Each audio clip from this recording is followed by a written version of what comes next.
शकील जी के पास आऊंगा और आप इधर कांग्रेस की बात समझेंगे। प्रोफेसर रविकांत जी, आप तो खुद प्रोफेसर हैं, ये डिग्रियां कैसे बंटती हैं, कैसे मिलती हैं, जरा आप बताइए। प्रोफेसर साहब, आपसे बेहतर और कौन बताएगा।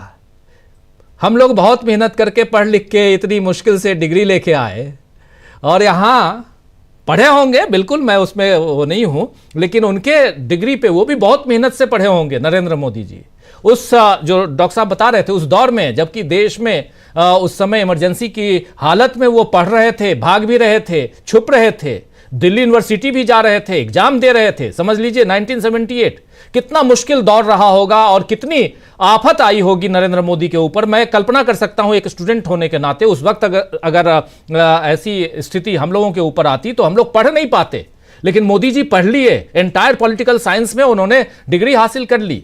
इसलिए जरा आपसे समझना चाहता हूं कि कितनी मुसीबत रही होगी, कितनी मुश्किल से वो पढ़ पाए होंगे, जरा ये बताइए। और साथ साथ ये भी बताइए कि क्या डिग्री को छिपाना अच्छी बात है? आप तो शायद ये नहीं समझाते होंगे अपने बच्चों को। देखिए राजीव जी, डिग्री क्या एक तमगा है हमारे लिए, एक रिवॉर्ड है, लेकिन अब उसको छिपाया जाए तो इसका मतलब क्या है कि दाल में कुछ है, दाल में कुछ काला है। लेकिन मुझे लगता है कि यहां तो पूरी दाल ही काली है।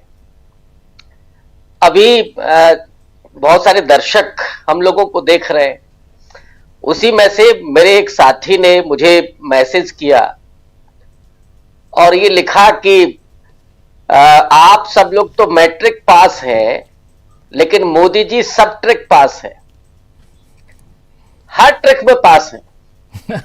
अब वो एंटायर पॉलिटिकल साइंस ऐसा कोई विषय नहीं, लेकिन जरा उसका आप देखिए एंटायर पॉलिटिकल साइंस, इस शब्द पर आप जाएंगे तो पॉलिटिकल साइंस में भी बहुत सारे कोर हो सकते हैं, उसके अलग विषय हो सकते हैं, लेकिन मोदी जी ने पूरे तरीके से पॉलिटिकल साइंस पढ़ी है, इसीलिए सब तक पास है वो।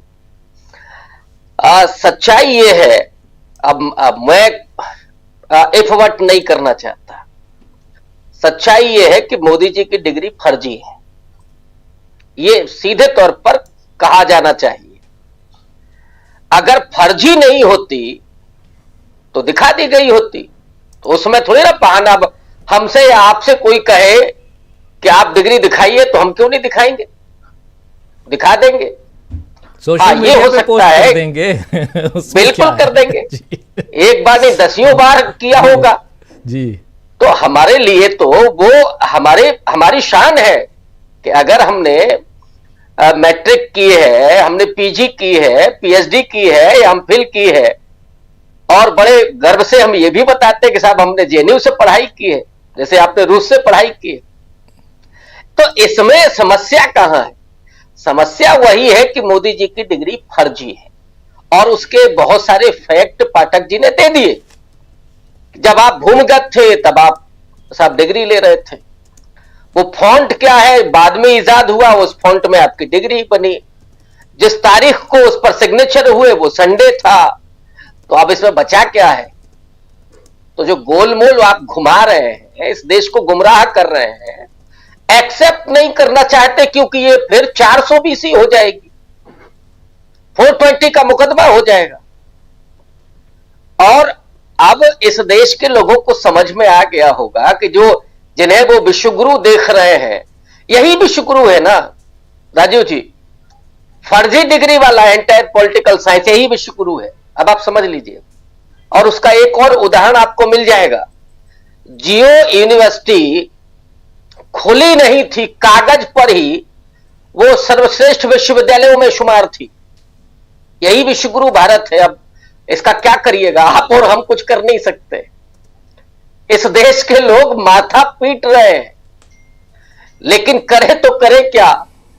ये मैंने एक दिन और कहा था कि ये सांध काल है भारत की राजनीति का, और सांध काल में बौनों की परछाई लंबी हो जाती है। ये वो समय है कि जहां एक फर्जी डिग्री वाला पूरे दावेदारी के साथ प्रधानमंत्री बना बैठा हुआ है, और जिस व्यक्ति ने एमफिल किया हुआ है वो साहब पप्पू घोषित है। तब आप समझ सकते हैं कि क्या है। तो देश को सरेआम गुमराह करना, और यह बिल्कुल सही है कि कतई जरूरी नहीं है कि आप कौन सी कक्षा पास है। राजनीति में तो यह माना जाता है कि जो कम पढ़ा लिखा है वो ज्यादा अच्छा करता है जी। ये कोई जरूरी नहीं है कि आपने कौन सी डिग्री हासिल की है। डिग्री वाले थोड़े विद्वान हो सकते हैं, लेकिन जरूरी नहीं है कि वो बहुत अच्छी राजनीति भी कर ले। और अनपढ़ व्यक्ति भी बहुत अच्छी राजनीति कर सकता है, इसके लिए डिग्री की जरूरत ही नहीं है। आपसे कोई नहीं पूछ रहा कि आप मैट्रिक पास है कि नहीं पास है, आपको टिकट मिल जाएगा, आप पार्लियामेंट भी पहुंच जाएंगे, आप प्रधानमंत्री भी बन जाए। प्रधानमंत्री क्योंकि क्वालिफिकेशन नहीं है, और अगर नहीं है तो फिर इतना घबराना क्यों। तो पाठक जी, असली मसला यह है कि कल से लोग आपको 420 कहेंगे, इसलिए नहीं दिखाना चाहते। सीधी सी बात यह है कि ये जो विश्वगुरु भारत है ये नकली है और फर्जी है, ये आप नहीं कहलवाना चाहते, इसलिए आप छुपा रहे हैं। तो अब इसी आधार पर ये चल रहा है पूरा। वो और एक नहीं है, आने वाले वक्त में जब इस समय का मूल्यांकन होगा, हम और आप भी होंगे, और मैं ये दावे के साथ कह रहा हूं, जब 2014 से के बाद के भारत का इतिहास लिखा जाएगा तो लोग वो अखबार नहीं खंगाल रहे होंगे या गोदी मीडिया के चैनल्स नहीं देख रहे होंगे, वो यहां देख रहे होंगे कि डीवी लाइव की पुरानी जरा बहसें देखी जाएं। उस समय क्या हो रहा था। अब तो आप पार्लियामेंट में नहीं बोल सकते हैं, पार्लियामेंट में सच बोलेंगे वो निकाल दिया जाता है, वो जाएगा ही नहीं साहब, रिकॉर्ड में नहीं जा रहा है। माने किसी उपराष्ट्रपति को राष्ट्रपति बनना है तो बोलेगा साहब रिकॉर्ड में नहीं जाएगा। अब उसकी व्यक्तिगत महत्वाकांक्षाएं तय करेंगी कि रिकॉर्ड में जाएगा कि नहीं जाएगा। तो लोग यहां देखेंगे, उन तमाम अखबार नहीं जो आज जो तमाम दूसरे वैकल्पिक मीडिया है उसको जाकर के पढ़ेंगे, जो अभी पोर्टल्स हैं उनको जाकर के पढ़ेंगे, वहां शोध होगा। लेकिन ऐसा नहीं है कि मोदी जी बच जाएंगे। जो वो सोच रहे हैं कि हमने साहब पार्लियामेंट की लाइब्रेरी में भी कुछ नहीं छोड़ा, पार्लियामेंट के बहस में भी नहीं छोड़ा, हमने गोदी मीडिया का मुंह भी बंद कर दिया, तो कल को आपको कल्कि का अवतार लोग कहेंगे, इससे भूल जाएं। वो सही मूल्यांकन होगा।